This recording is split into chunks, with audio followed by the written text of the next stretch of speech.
Get ready to talk hockey. Streaming from the Oilers Live Studio. Subscribe or follow today. Hey, it's Michael here again for another edition of Oilers Live Tuesday. I've got as my guest Mr. Dash in the Park. Find him on Twitter at Dash in the Park. It's Tuesday. It's an off night for the Oilers. No game tonight. Feels a little bit weird. Seems like there's been big gaps between games this year, but I know it's no different than normal. Welcome to the show, Dash. How you doing? Fantastic. Always a pleasure. Thanks for having me. Fantastic. Well, that's good. All right. Well, I mean, lots to talk about, really, for the Oilers, despite having the days off, and I guess you'd expect that, but. A lot of interesting news, I'd say, over the last couple of days, least of which was Cody Ceci going on COVID protocol. Now, I haven't heard – COVID protocol means a number of different things, and I didn't have the time to look fully into it today, but COVID protocol could just mean a positive PCR test, right, where they have the ability to take another one or two tests. If they go negative on those tests, I think they're back in right away, right? But the Oilers did, I think, the right thing in canceling practice right away. You don't want to end up like Ottawa or the Islanders or any of these teams that are having these big outbreaks. Have you heard, is it actually like a legit test? It's not just one of the PCR sort of quick tests, or have you heard any news? Is he out? I haven't heard an update on it. Yeah, I did a quick search before we came on too, and just kind of seems like mum's the word perhaps, or just that, he's been placed in protocol, and I'm sure we'll hear more tomorrow. Yeah. I mean, this is, what's your thought? I mean, you think the Oilers did the right thing in canceling practice right away? Oh, I think so. At the end of the day, it's practice. I'd say better safe than sorry for sure. I think there's been an uptick in some COVID protocol placements recently in the NHL. So I think it's probably, something they don't want to get. I mean, look, Michael, our entire left side of our defense is decimated right now. Yeah. Anybody that could have possibly played LHD this year, from Clefbaum to Nurse to Keith to Cuckoo, I think Igor Ulanov and Charlie Huddy might be on that list too. That goes so far back. So yeah, it's definitely the right thing to do. I don't think you certainly want to lose anybody else on the blue line right now. Yeah, no, and that's the other thing, I guess, right, too, is the biggest of those is Darnell Nurse, right? And we forget, and most Oilers fans forget, that we've got a pretty major defenseman on LTIR in Oscar Clefbaum this year. It's hard to believe what this defensive core could be. If not for injury. Thankfully, Darnell Nurse shouldn't be, gone too much longer. I think that it's like 3 or 4 more games they're talking. But he's probably the biggest hit on that on the blue line, just with the amount of minutes. I thought, hey, I mean, given what they had endured, I thought they did all right. A number of rookies coming out. I put in the game notes that we're going to talk about the Oilers/Condors defense because theoretically tomorrow night we could have 4 Condors from last year if you include Bouchard in that list, right? Well, I guess Bouchard really didn't play in Bakersfield last year. He kind of rode the pine most of the year, unfortunately. He was in the bubble, but still. We'll call that a technicality. Yeah. I mean, this is as rookie a defensive core as you can get, and then your 2 vets are going to be Barry, who's not very well known for his defensive capability, and Chris Russell, who, love him or hate him, I mean, he's a third-line defenseman, right? And and congrats to Chris Russell for being all-time shot block leader. But he's going to have to block about 100 more shots over the next few days if this injury bug keeps going. Jeez, he's going to blow that away. They might have him in that. They're going to have to retire his jersey after this, after the next 4 days. Yeah. I think I heard 2,369 NHL games out of the lineup on our blue line right now. That's how many man games of NHL experience we're lacking. So when you look at Russell and Barry both in the 600 or 700 range, that's about all we got. And you and I have had several conversations on Tippett and his treatment of rookies. So you got to think that he's probably not sleeping well at night, knowing the pairings he's got to try to string together for Pittsburgh tomorrow. Yeah, I mean, this is look, this is how the team was made, though, right? Like, it wasn't made to be a defensive team; it was made to be a all-out offense. We're gonna. I think the one key is either one of two things: either they're gonna have to call more penalties, right? Like the Oilers are gonna need more power plays, or 5v5, which seems to get the brunt of every analyst out there when they talk about the Oilers. That needs to pump up a little bit. So, look, we've got the offensive team to do this, right? Now, we're not even thinking. Here's the possibility: imagine Skinner starts, right? That is your whole back end is AHL, Yeah, right? Like more or less. I'm not giving Bouchard enough credit here. Bouchard's been good this year. Broberg, there's a lot of debate whether or not he even goes down. He's looked really good. In fact, you tell me if what your thoughts are. I think he's looked better than Bouchard out there. Small sample size. I didn't. I knew you were going to say look good. I didn't think you were going to say look better than Bouchard. You threw me off there. Bouchard's been up and down. He's fought the puck a couple games. There's no doubt about that. I think that's what you expect from a defenseman his age. Clearly neither one of us are saying that they've played poorly. I think both of them outplayed their expectations. No, don't get me wrong. So let's just start with that, because I know that you love both of those guys. But has he looked better? I thought Broberg, or Broberry, as the cult of hockey likes to call it, because we Anglophones butcher European names, but we can stick with Broberg. He's been up and down a little bit too. I think he's made some interesting decisions in his own end. There's been a couple times where he looks a little scrambly, where he's not quite sure which guy to go to.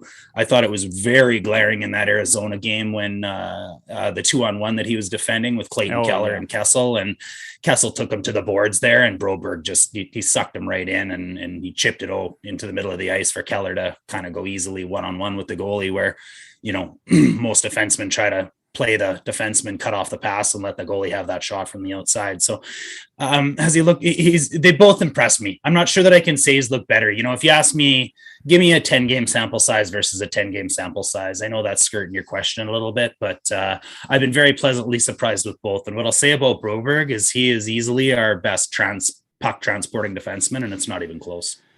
Yeah, and if you go back a couple of years, like the Lucic years, right? I think I always used to say that was the biggest thing holding the Oilers back, was the fact that the defenseman couldn't transport the puck up the ice, right? And it's one thing to have, Connor McDavid and Draisaitl take the puck from our own end and go all the way down. But there's not a lot of players in the league that can do that, right? Mm-hmm. Like most of them need that first pass, and we never had that, 3-4 years ago, right? And it was in my mind, that's been sort of the uptick in offense with this team, is that we've had some capable D that can move the puck. They might not be the best defensive players in the league, right? I mean, nobody, Barry certainly doesn't instill fear among offensive players, right? But look, I'll give credit where credit's due. The guy can move the puck. He's got an offensive flair to him, and when he's got the puck on his stick is when he's smartest. When it's not on his stick is when he needs to learn a little bit of the game. But to have Broberg there, to have Bouchard, who seemingly makes some, he just does it. It feels like it's in slow motion, but it's like what. In fact, I don't want to compare him to Draisaitl, because Draisaitl's on a whole different level. But Draisaitl too, when he goes around a guy, it just looks like slow motion, right? Joe Thornton. Yeah, and maybe it's because we're so used to watching, right? We're so used to watching McDavid go in like ultra fast, right, in 10 times speed, Yeah. but. Yeah, Draisaitl, Bouchard, some of these guys, that's a good way to put it. I think when you watched Lemieux, for instance, Mario Lemieux back in the day, he always looked slower, but for Sure. somehow he was gapping the other players, right? Sure. But he didn't. Yep. It just he lumbered around a lot like me out there. I mean, I'm so big, I look so slow, but the reality Yeah. is I'm actually going like 100 miles an Really hour, fast. really fast. Really Yeah, fast. nobody can even tell, but that's how fast I'm going. Just don't blink. That's Yeah, right. Yeah, Lemieux, Yager, yeah. Joe Thornton, Draisaitl, they always brought the game to them and slowed it down. And And Bouchard has a bit of that, right? yeah, Yeah, from the back end for yeah. sure. He doesn't do it like coffee. He's not blazing up the ice, No, but man, he can dance that blue line. His lateral movement's crazy. His first pass is unreal. But he's getting the puck out of our own end differently. Like I think Broberg can skate it out better than almost anybody on our team, and whereas Bouchard's making smart passes and passing it out, whereas Duncan Keith feels like he gets the puck on his stick and he just turns a slap shot and tries to bank it off of someone's stick for the Duncan. Bouchard makes my dump and heart chase. skip a beat at the blue line, like the offensive blue line, at least once a game, and somehow Yeah. keeps the puck in. But he makes, he just gives me a heart attack every game watching him, and I love it. I mean, I love players like that. So we've got a couple of comments on YouTube. Epiphany says, in reference to Chris Russell, his jersey needs to be remade with bubble pack, of course. And Kirk Morris is asking, what do you guys think of Fogle so far? And he goes on to say, do you think Fogle has the Yamo jinx going right now? Is what he's saying. What's your thoughts on that? I don't know about the Yamo jinx, but Fogel's been as advertised. I think he's Hyman light. He does a lot of the same things, but maybe not quite as consistently, and maybe not quite at the same talent level. I've been pleasantly surprised with both of those guys.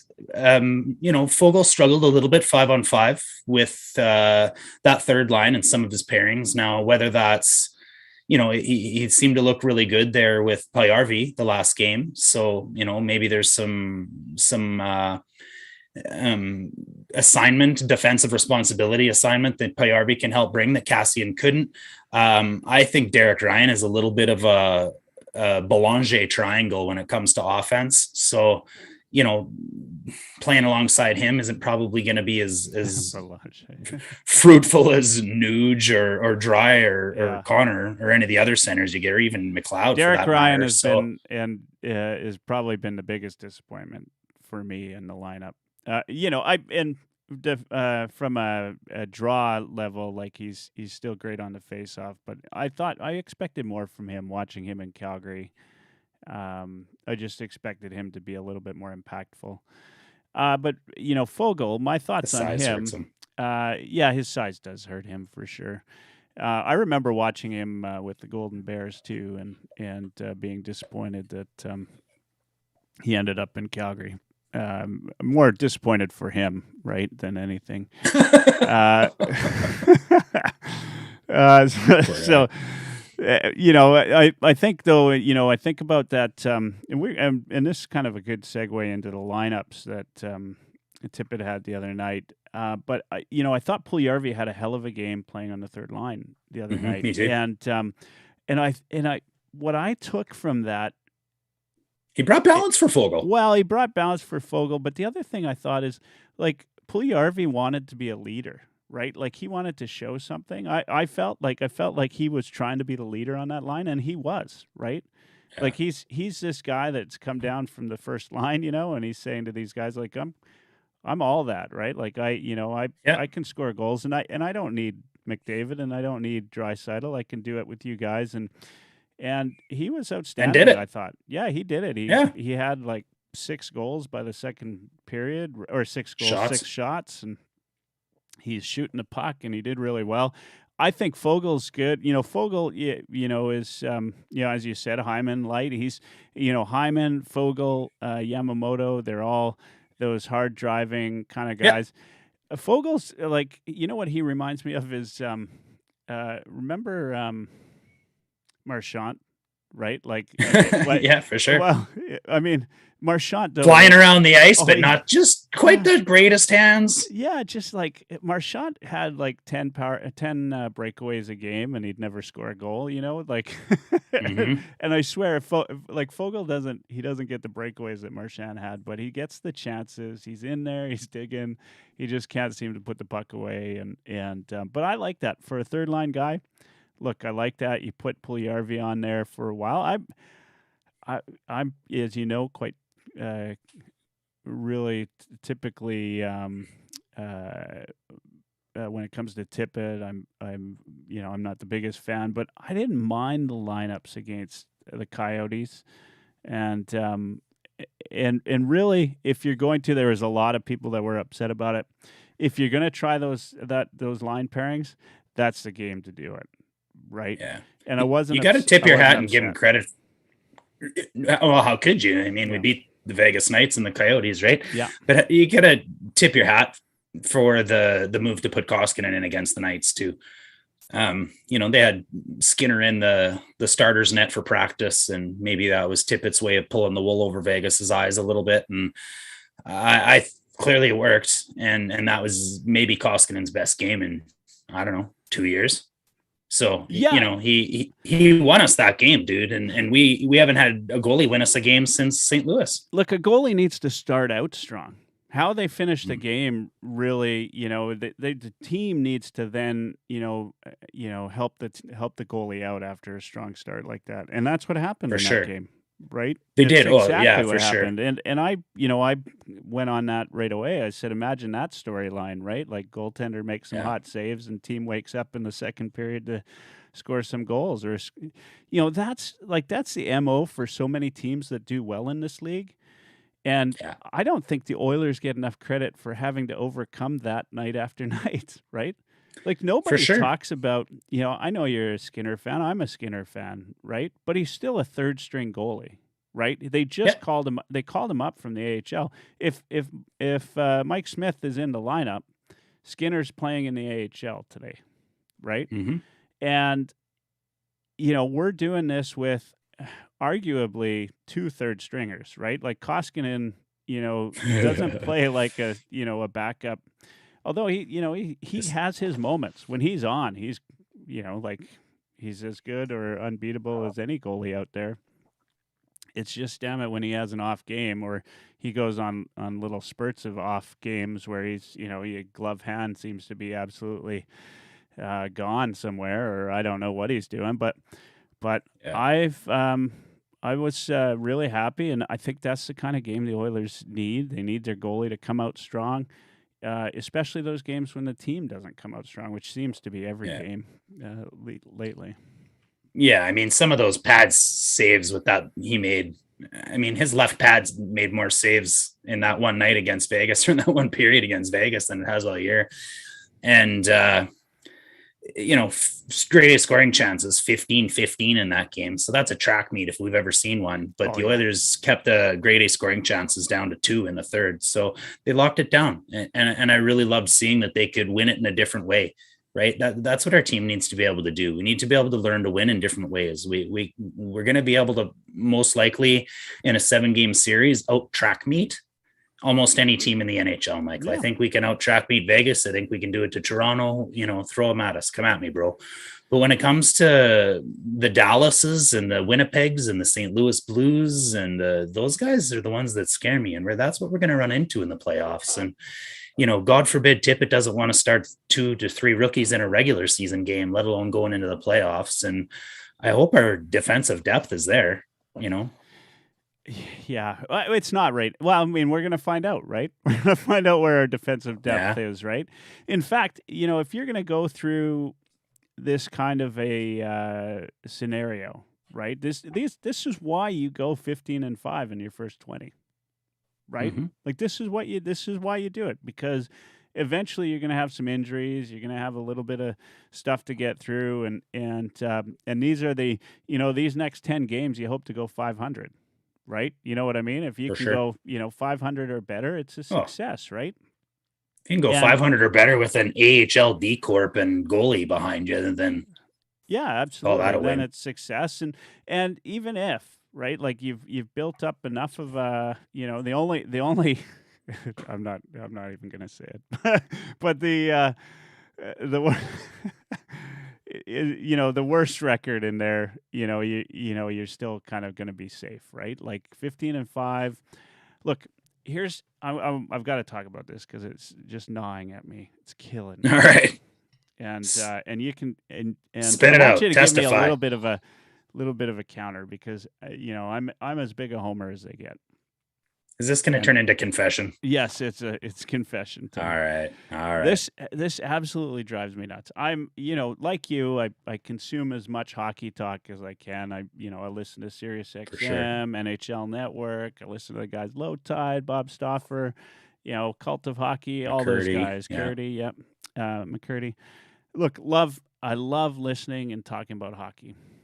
Outside of Edmonton, yeah, I mean, like media outside of Edmonton, outside of the Oilers sort of bubble sphere of influence. And I tweeted about this last week. The Oilers get zero respect. So they had what's his name, the guy that used to be Oilers TV, Tom. He's on with Rashog now. Gazzola. Tom Gazzola. Gazzola Jeepers. Yeah, I know him. He was on He NHL Network. I was listening to Sirius XM. He's the guest to talk about the Oilers. So they get him on. Sweet. They talk about the Oilers. Of course, first questions are always about Draisaitl and McDavid, right? How great they are, how good they are, et cetera, et cetera. We've heard it all before. He's done talking. He's off the line. And right away, the guys go into... They don't talk about anything the Oilers are doing right. They don't talk about this, at the time it was around the 750 win percentage. They don't talk about them being, first in the conference, close to being first since day one, right? Yeah. Oh, since day one of the start of the season. They don't talk about any of that. All they talk about is well, we'll see how they do in the playoffs. They're gonna do shit in the playoffs. Right? That's all they go to. They go to there, and it's all negative talk from then on about the Oilers. Okay, look, I get it. They haven't proven anything in the playoffs since they won one round, right? Sure. And that and their 5-on-5 play is not, they're not winning games based on 5-on-5. Their power play is outstanding, right? I get that, but this team has put together an impressive record. They've got, they're in, the top 3 of all the stats categories. Defense has been pretty on the low end, right? And they're still doing it. They're getting it done. Now that wouldn't be so bad, right? If the guys give them credit for winning some games, right? It wouldn't drive me nuts. But then just yesterday, I'm getting back from somewhere. I'm sitting in my truck, like a good former Albertan. Attaboy. I'm sitting in my truck, listening to the radio. Like Fogel, you drive a pickup truck. That's right. Like Fogel, I'm driving a pickup truck. And I'm listening to those same yahoos, I'm not even going to say who they are, talk about the Maple Leafs. No, just kidding. Talk about the Maple Leafs and how they've got to be the best team in the league. Okay, hey, look, they're on a hell of a stretch right now. I'll give them all the credit where it's due. They're doing great. They look good. They've got an all-around game. But come on, if we're talking playoffs, do they not have a worse playoff record than the Oilers in the last, 100 years? Right? Were they not taking? Did the Leafs not remind you of that person with absolutely no self-esteem that has to tell everybody how fucking great they are just so that you can potentially believe it? The media feeds into it, right? So it just drives me nuts, right? That this team, and this is just the homer, this is the fan part of me. It drives me nuts that the Oilers get no respect. Now, all of those things are true. 5-on-5, they need to get better, right? Defensively, they need to get better. A lot of this can be chalked up to injuries right now. Our starters out, right? Our now we got CC, Nurse, and Keith out, right? Am I missing anyone on D? Cuckoo. Cuckoo, yeah, who actually is, that's a pretty big loss because he's a great, he's probably been one of the best pickups in the past couple of years on defense. Yeah. And makes up for losing Matt Benning, who the year prior to his last year with the Oilers, I hated the guy, but then I loved him. And so my mind can change, trust me. Anyway, at the end of the day, I would just love to see somebody not in the Edmonton sphere say, you know what, they're putting together a nice run there, right? Yeah. Yeah, and talk me off here. Like, what am I missing? Like, do the Oilers deserve no respect? Because stop listening to Toronto media, Michael. Yeah. Well, here's the other. When I put that out there were Oilers fans that jumped on and said they don't deserve it.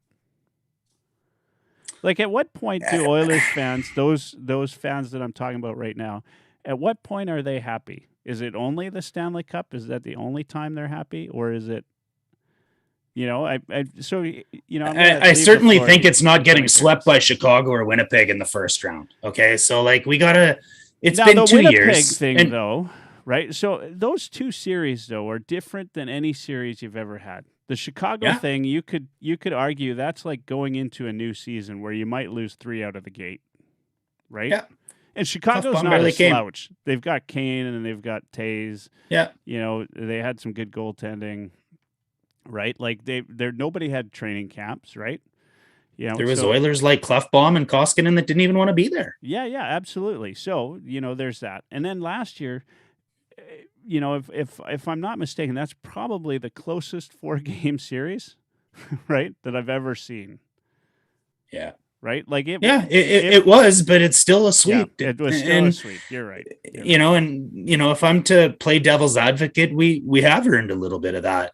Have we earned as much of it as the Leafs? No. Yeah, that's what Boston. I want to hear. Then come talk to me. Okay, so that's 5 years of shit in the bed out east. Whereas, okay, we had a decade of darkness, but we've made it to a second round. I don't know. I think it is conference finals or bust. I really do. I think unless second round is, some people will take that as a win. I think we have to get out of the first round. There's no doubt about it. You know what? If they don't get out of the first round, I don't know. I think Holland's building it for next year. I'm not going to watch anymore, but that's a lie. We'll never say that. We'll never follow through. So why Jay on YouTube says Steve Dangle's podcast has given the Oilers some respect. So thumbs up. I mean, ESPN has them top 3 power ranking all year. There's definitely media outlets out there that give the Oilers respect. Yeah, that's what I said. Stop listening to Toronto media. In fact, the last time I listened to a Steve Dangle podcast, they chewed up Duncan Keith, just absolutely annihilated him. We could have listened to Straight Off the Pipe if we wanted to hear them chew up Duncan. Well, you know what? I gave Duncan Keith some credit last episode. I said that this desert road trip was his best 3 games. I said I thought that the last 3 games were really as good as Duncan Keith can get. Yeah. He really cut down his high pressure chances against by being in the press box. So I thought he played well. I barely noticed him. Yeah, well, and that's what you want, right? That's what you want. Cody Ceci. How about this guy? Right? Great surprise. I mean, actually, I've been happier with him than Duncan Keith. I said that on Sunday to Dursa too. Yeah, he was making me go to confession that both of them have been better than I should have expected. And I think Keith's been almost exactly what we've expected. He's been a little bit up and down. He's been a little bit of a guessing game sometimes. He was brought in for leadership and he's done some questionable leader things. So, and Cece's just sitting there right beside him the whole time, eating cake. I think Cece's been great, to be honest. He played a bit of a sheltered role in Pittsburgh last year where he was around that 20-minute mark and instead of that, first pairing defenseman like he was in Ottawa and Toronto. And I think that's a great place for him. He's been good here in Edmonton as well. And, he had to take on some bigger minutes recently, but I think where he was slotted in those first dozen games was perfect. Yeah, it was perfect. I mean, it's been good. We've got more out of our D than I would have hoped. Well, no, as much as I would have hoped, but more than I expected. That's maybe a Yeah, better well way to said. put it. Yeah, that's right. And more to come. Like, I mean, you got a core that's got something to prove over the next, couple weeks here. Okay. Marcus Niemelainen. This is like when you got to scout your own defense. you know that. Look, this is going to be exciting. I mean, I'm excited to see Niemelainen play. To be honest, I didn't need to go back and scout him. I remember him when he was drafted. He was taken this like in the Matthews draft. He was our third pick after JP and Benson. So I think he was 6'5" when he was drafted. He's 6'6" now. The few Condors games I've played, I thought he was steady Eddie, man. He helps out a lot on the penalty kill. He is fast as hell for 6'6". I'm really interested to see how he fares in the NHL game, but he's had a really successful junior career. He's kind of blue chip the whole way. He won a U18 gold medal with JP and Laine with Finland. And quite honestly, I think it'll be cool to see how him and JP get along. Hey, JP's got a little buddy now. The Finns, they love Edmonton. Or a big buddy. Yeah, big buddy. Yeah, Finns love Edmonton. Not too many people are taller than JP. But you should be bilingual. You should speak English and Finnish if you're gonna play for the Oilers. That's the way True. True. How do you see the D pairings coming out? I mean, let's see if CC's out. I mean, it's hard to tell now if that means he's out long term or if it's just a negative or a positive PCR test and he's going to get one tomorrow and he'll be in the lineup. What do you see the lineups as? I mean, obviously Russell and Barry are the only vets, the only guys with more than a year experience. Russell and Barry. I mean, there is not like, and we're about to line up against one of the best players of the last 20 years. Yeah. In fact, I'd say he's the best player of the last 20 years, but not currently the best player, right? Yeah. Yeah, of course. Yeah. Yeah. So, not many would disagree. And I watched him last night. I mean, the guy is just so damn good. I love Sidney Crosby. I'd marry that bastard if he asked. I mean, he's good. He's gonna have I don't know. I mean, like who's covering him tomorrow? Oh man, I'm a little bit concerned about this. To be fair. I think with the pairings, there's two schools of thoughts there, probably. I mean, do you want to split out the veterans and do you have Barry on the top pairing with Bouchard and then have Russell and Niemelainen on the third pairing? Because that's where both of those guys belong. And then you'll have Broberg kind of floating between and see what happens. Or, I heard Strudwick say, well, two thoughts on Strudwick here, actually. One, he said that if it was up to him, he'd put Broberg and Bouchard out together on a top pairing and say, okay, boys, you're the future. Go see what you got. And then you've at least got, a high talent pairing. And then maybe Barry with Russell gives you a vet pairing that Tip can go back and rely on. And then you still give I'm more inclined to go that route. Is that right? Like that was the route that I was thinking. I mean, what's the worst? You start them out and see how they do, right? Like, I'd love to see it. I don't think that's what Tippett will do. Yeah. I mean, he doesn't have a lot of choices, Well, he doesn't. But the day that who at the beginning of the year anybody here, heavy hockey or anywhere, would have bet that Dave Tippett at game 21 would be starting two rookies as his top pairing. Well, if we didn't say it on heavy hockey, then it obviously wasn't happening. Right? Yeah, I mean, right. Are we, here's the other thought here. Are we playing the Tampa Bay program here? Like, are we keeping these guys out and just kind of make it to the playoffs, and then all of a sudden all of our players are coming back healthy at the end of the year? Is that what we're doing? Do you think there's some conspiracy theory in here somewhere? Like we're saving Mike Smith till the bitter end when he comes back to Oh, I don't know. Maybe Yeah. does that guy that runs heavy hockey behind the curtain, does he have any connections you could pull and see if there's He might. If they were different players, if they were different players that were. Oh man. Jay on YouTube said forwards are going to have to play a smart, safe game.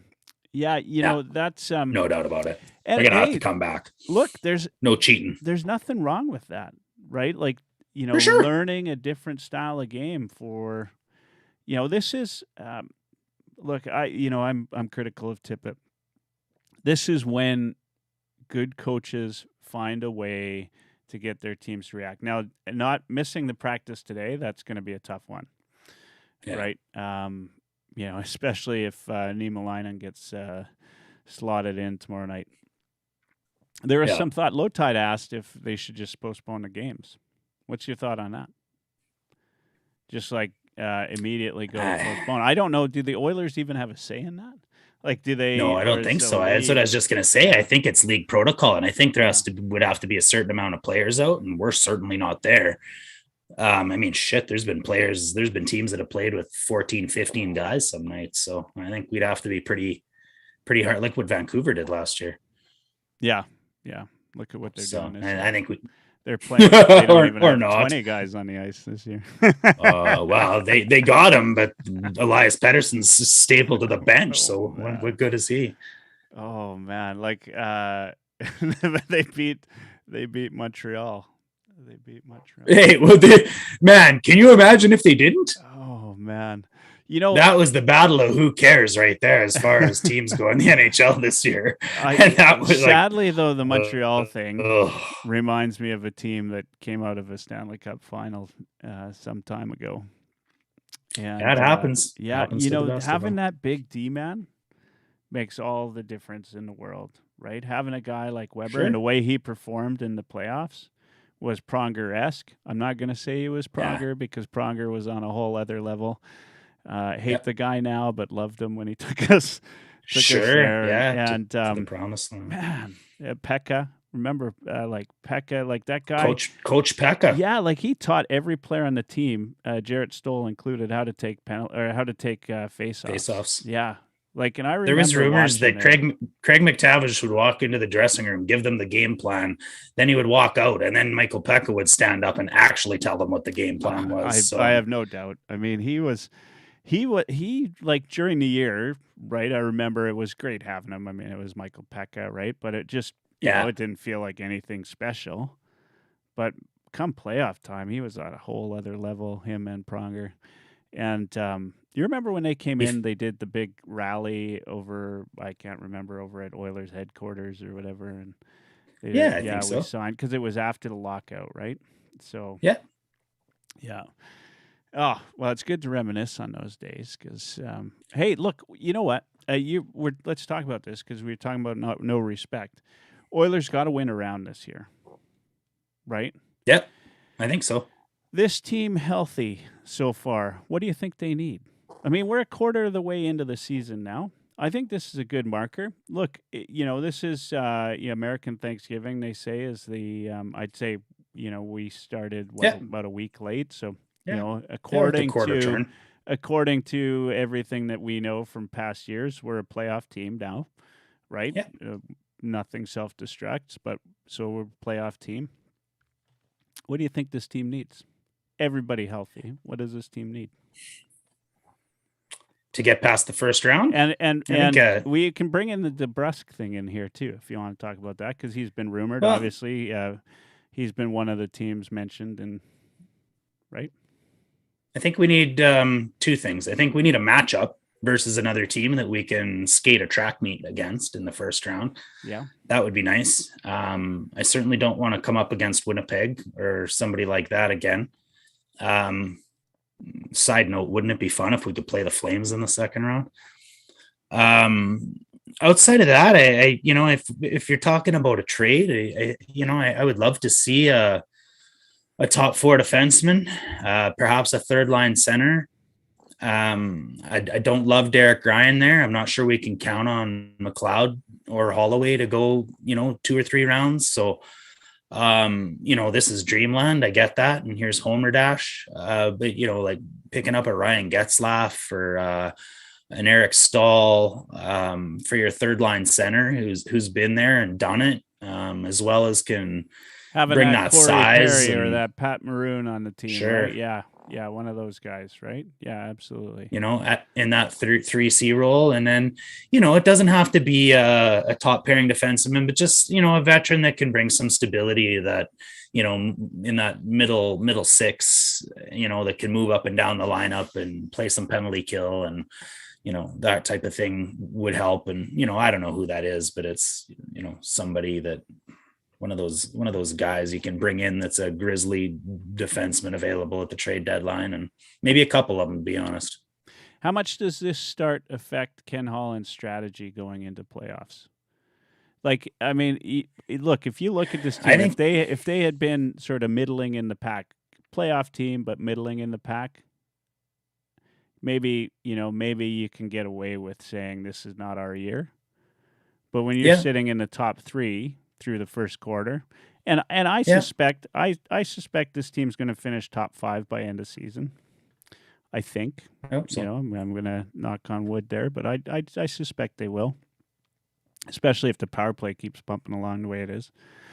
I mean, what do you think? Like, Ken Holland's got to be all in then, right? I mean, a lot of fans would suggest he needed to be all in anyway, but this has got to be a go year if you're top 5. I think as soon as he signed Duncan Keith, he knew he was in a win now mode. I think that was his sign to the fans that he was in a win now mode. I don't agree with the decision, but that's certainly what it showed us. I'm not sure Ken Holland, in that same breath that I say that, thinks that he was going to win a Stanley Cup this year. He went hard after Jacob Markstrom. There was a reason for that.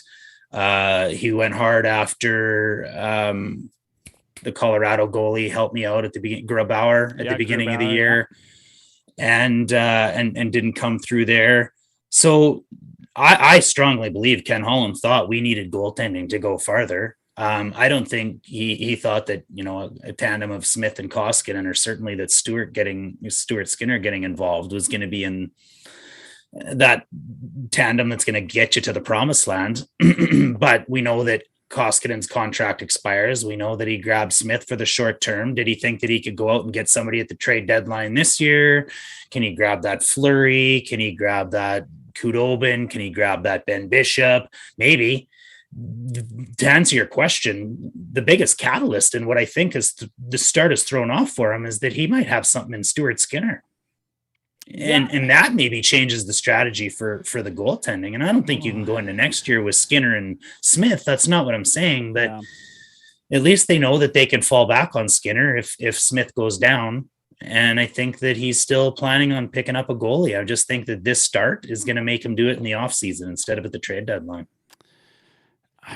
I hope you're wrong, actually. I mean, I love Skinner too. Like, I think he's done way better than expected. In fact, he surprised me, right? Like, especially after his start last year, I know he won the game, but it was, run support was there for him, right?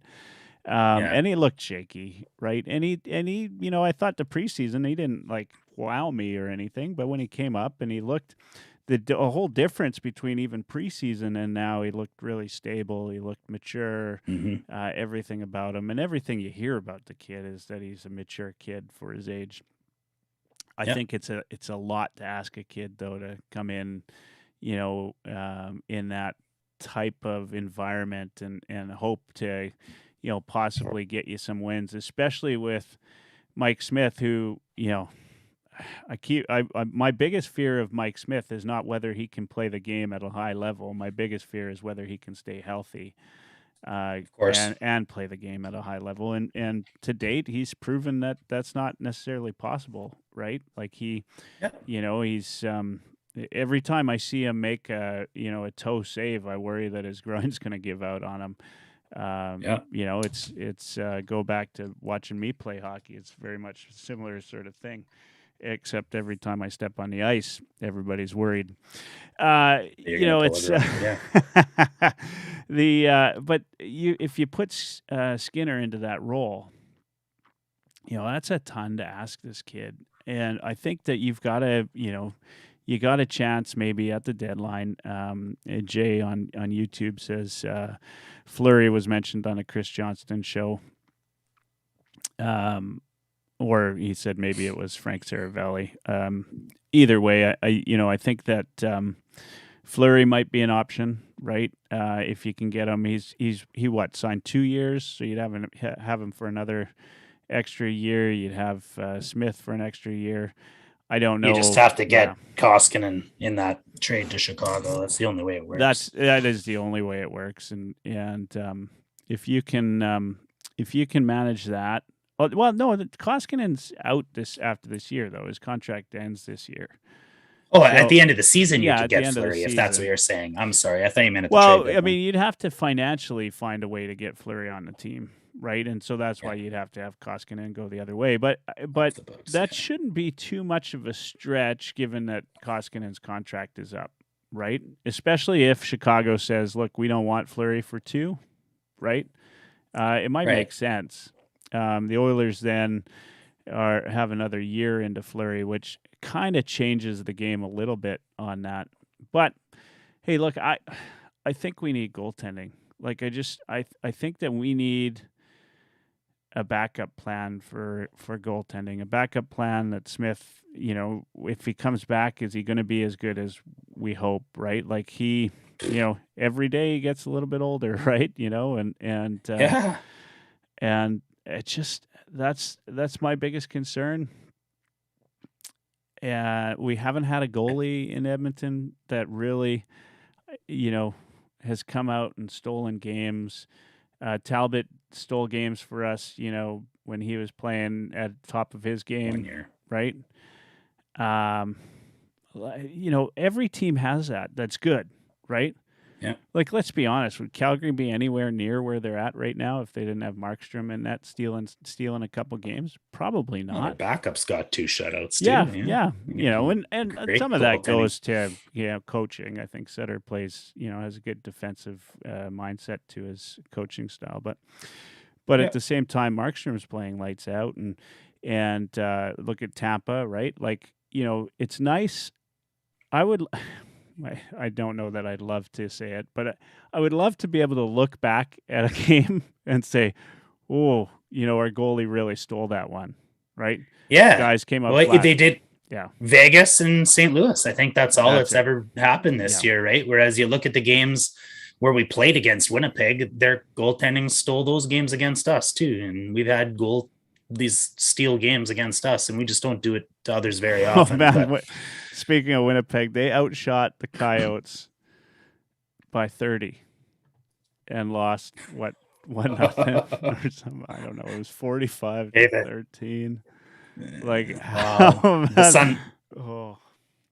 The sun shines on a dog's ass some days. There's a little coyote pun for you, but oh man, I don't know which Jets player it was, but he just looked like. He said, "Look, he said something along the lines of, I've never been in a game where I've outshot the other team by 30 shots and not won the game." He says, "I'm not trying to make excuses, but like." I'd have to go back to Adam when my buddy Petey got 5 hat tricks in one game versus Calvington, I think. Gets a little bit crazy. Well, so I guess like goaltending is what it comes down to. I mean, you're not wrong there. I mean, Holland obviously felt it. We felt it. It's Smith's done what he did in 3 games or 2 games, but Skinner and Koskinen both outplayed their ilk this year, and there's nothing wrong with that. I guess what you're saying then is your source Garfield is wrong, and that they're bringing in Strudwick back, or Strudwick. Yeah, I'm. Garfield's usually pretty close to being right. You be careful leaking those rumors, or we'll lose you to the hockey buzz in Eckland or something. That's right. Yeah. It's an E1. That's an E1. That's definitely an E1 on that one. I don't know. Yeah, but I don't think Debrusk's the answer either. Another average size left shooting guy. And who's he gonna? What left winger is he gonna supplant? Guys like Debrusk scare me because you are. That's a reclamation effort.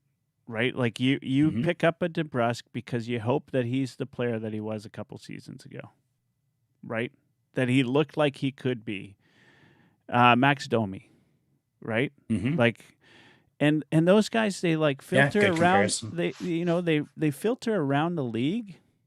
Juan. Yeah, and they're always reclamation efforts. They come out, they have 10, 15 games where they're absolutely outstanding, and then it's back to the same thing, and they're looking for a new team, and it's another reclamation effort. I'm not saying that Jake Debrusk is that player, but that's what scares me, right? Is we don't really, you don't really know what you're getting. I mean, it's not like Boston's a shitty team, right? Exactly. So how come he can't? He's not be doing well playing with good players there. Exactly. But tell me this, like, answer 2 questions on Debrusk. Where would you put him in the lineup, and who would you actually trade for him? That's the big. He's not playing ahead of Fogle, in my opinion. He's not playing on the top line. He's not going to be playing instead of Nuge on the second line. Look, I don't think Debrusk is even a conversation among fans, if not for the fact that the big guy is such a fan favorite out here in Louis. Of course, we love Louis. Yeah. There's no doubt about it. And that would be in their ears talking about it too, right? It would be a feel-good story if he could come here and be successful. Where his dad, applied his trade and it'd be great. Announces his games. Yeah. I mean, that would be outstanding. I don't even know where you slot him, right? Like, unless he can play the right side. Like, I know there's rumors out there the trade could be Yamamoto. He's a little bigger than Yamamoto, but I don't think he's got Yamamoto's motor. He probably doesn't hit as much as Yamamoto. He probably doesn't forecheck and dig up pucks and draw penalties like Yamamoto. I don't know if I want to do that, and if it's got to be somebody better than Yamamoto, I certainly don't want to do that. So I don't know. I just don't love the fit, to be honest. I just, no disrespect to the Debrusks. I'm 100% with you. And Yamamoto, I'm a fan of Yamamoto. Like he does a lot of things that there's a reason why Draisaitl loves playing with him, because he gets the puck. He goes in and gets the puck. I don't know how at 4'5" he can get the puck every single time. Right? Low center of gravity. Yeah, he makes everybody look like Chara, right, when he's out there, and he just finds a way to get it, and he doesn't stop. Yeah. And he does great things. Not to mention, I mean, what's Yamamoto's he's at 1.1, right? This year he's an RFA.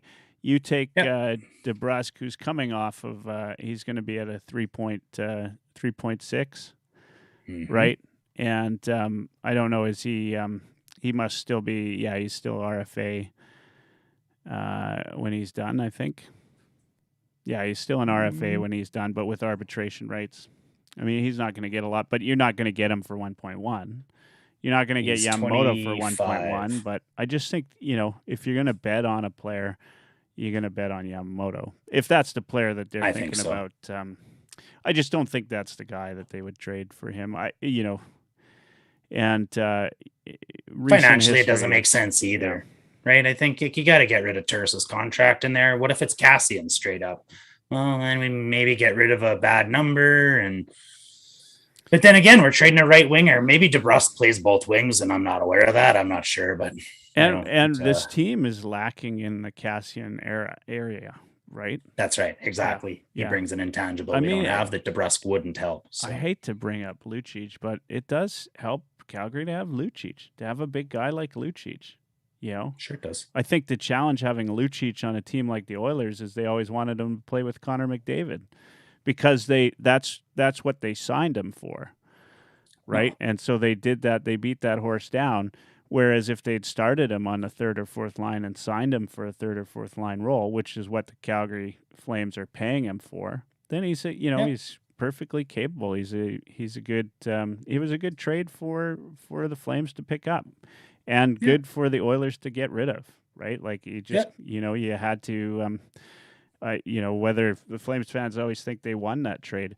I think we won it just by getting rid of him. right? Like it was, addition by subtraction. Yeah, exactly. And if Lucic is still in that dressing room, Jesse Playarvi doesn't come back. So true, right? And so there's there's lots of areas for, but yeah. So I guess at the end of the day, I think you and I kind of agree. Debrusk is not the guy. And he's been talked about on, he's been Carolina's come up for him. I think he'd be great in Carolina. it's a good fit. Yeah, good fit for Carolina. Who's the best team in the league right now?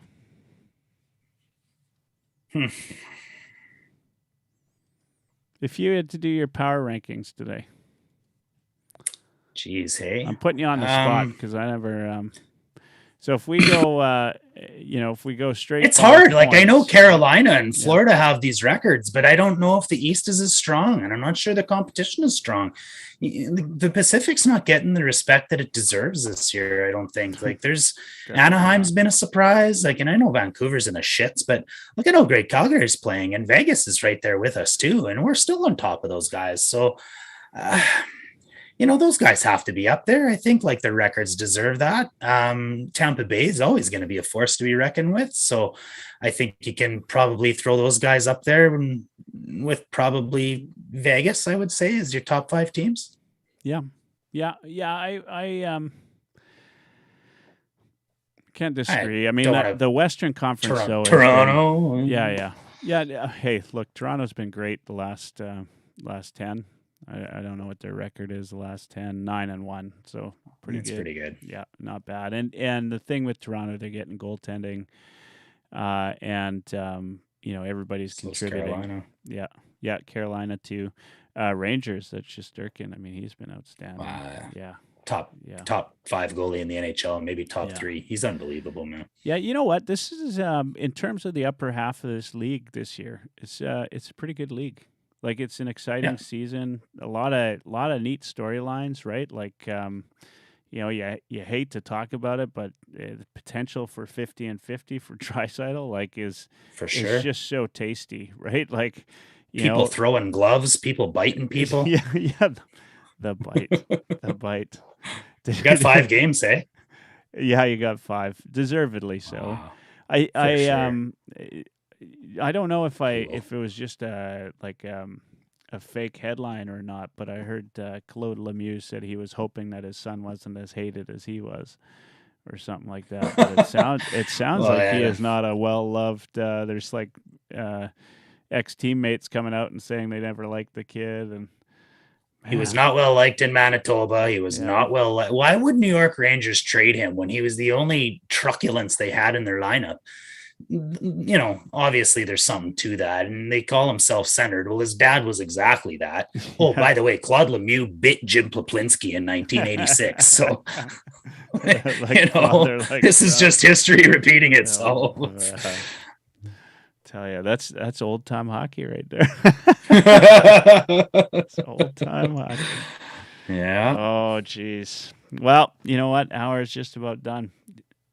How's your fantasy hockey going this year, by the way? You doing all right? Yeah, I think 2 leagues and first in one, second in the other. No complaints. Yeah. I'm exceeding expectations this year. I'm bottom of the only fantasy one I'm in. Love it. Yeah, in fairness, it's a keeper league, and I was given a team to join this. Oh, okay. And this start of this week, I had I couldn't choose which lineup was my starting lineup today because everybody else was on the IR. So I'm like the Oilers, man. I'm like, I've got, but just decimated. And so I think about 2 weeks ago when I realized I was going all the way downhill, I just started. I shouldn't be saying this just in case some of these fantasy guys are watching the pod. But I figured I'm going to stock up on picks for next year, and I'm holding on to I've got Carey Price, and I've got Jack Eichel in IR. And so, I'll hold on to them because if they come back and they're both outstanding, well, they're pretty decent keepers to have.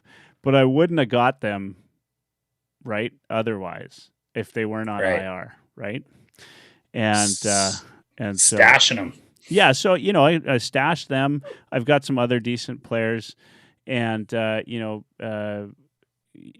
stock up on picks and have some first rounders, and and keep those guys on IR that nobody wants, right? And so win yourself a few lotteries and you're set. Yeah, maybe go into next year looking all right. We'll see. I've always been really shitty at fantasy leagues, and part of the reason is there are teams that I refuse to pick from. Like, I'll never have you will never see me. Yeah. I will never, ever want a Calgary Flame on my team because I can't bring myself to cheer for that player to get a point. Yeah. I would never put Markstrom or Vladar in my goaltending pool, even if they were available, because I just can't, I can't want them to. You don't want to pump your arm every time they get a shutout. Exactly. Yeah. So I'm really, in fact, that's why I never joined them, because I'm about as much a homer as you can get, and there's no room for being a homer when you're playing fantasy. No, you got to pick with your head, not your heart. I learned that long ago. All right, we're at the end of the hour. Have we missed anything? We didn't talk any of the Penguins Oilers game tomorrow. Your thoughts? We're going to win this one? Durs and I talked about it on Sunday. I said we would go. That was pre-CC news, by the way, right? That's very true. That is very true. But I did say that we'd go 2-1. I said that we'd come out good at home against the Penguins. McDavid can get up to play against his childhood hero, and Malkin out of the lineup. Seattle should be a decent matchup for us. I think we can win there. But then maybe we come down off of those, a little bit of a high there. And I think LA is one of those teams that can grind us down. So I'm going to say a loss against LA. Yeah. Yeah, LA. Depends on what kind of goaltending they get. I mean, they've been going quick, and then what's his name? The Cal Peterson or No. Is that who it is? Yeah. Shit. Why am I going? I'm drawing a blank. They literally just rotate them, one in, one out, and Quick's been playing really well. Peterson. That's right. Yeah. And they've been doing all right. So I'm not sure if we can, if we can come out with a win tomorrow, it's already that's great. We're a step closer to having Nurse back. I think Nurse makes all the difference. Doesn't matter if Keith and CC are out. Nurse plays half a game, and he should have the energy to come back and do really well. I would imagine he's still out skating, just not. Yeah, he was. Yeah. So he was skating, and Smith was taking shots again too. Yeah, talking about my hockey again, but I assisted on a game-tying goal, empty net, in league on Thursday night, and then 30 seconds left, I blocked a shot with my hand, and it hurt like hell. Didn't break anything. And I could sense that relief that teams get when, a guy like Nurse blocks it. No, there was no relief. They're like, so you're out there getting game tying assists and blocking shots, and Nurse is on straight off the pipe calling you soft. Did he call me soft? Wow. Oh man, you should have heard what Nurse said about you on Sunday. It was embarrassing, to be honest. I tried to stick up for you too. I don't know. You know you're my handsome Haligonian hunk, and I got you, but I don't know. If you go back and watch it, the editing's all screwed up. Dursa made it sound like I tried to insult you, and I don't know. He should, instead of cracking a beer over there, he should maybe chug a few cans of. That guy. Hey, I'll have a talk with him. Set him straight. All I said was that nobody in Grand Prairie even likes him, and then he throws his camo hat at me. Jeez. The grandest of prairies. Yeah. All right. Well, that's been Tuesday as usual. I think I've given you enough time to prepare something for the last word. When you're done, just say a good night, and we're going to be out of here. You're up. Last word is all mine. Well, hey, it's been a pleasure. This is the third episode in a row that I've been on Oilers Live, which makes that a heavy hockey natural hat trick.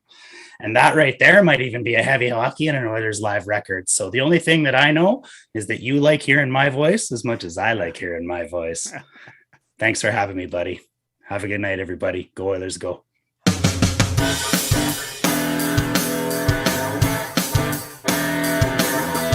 Oilers Live Podcast.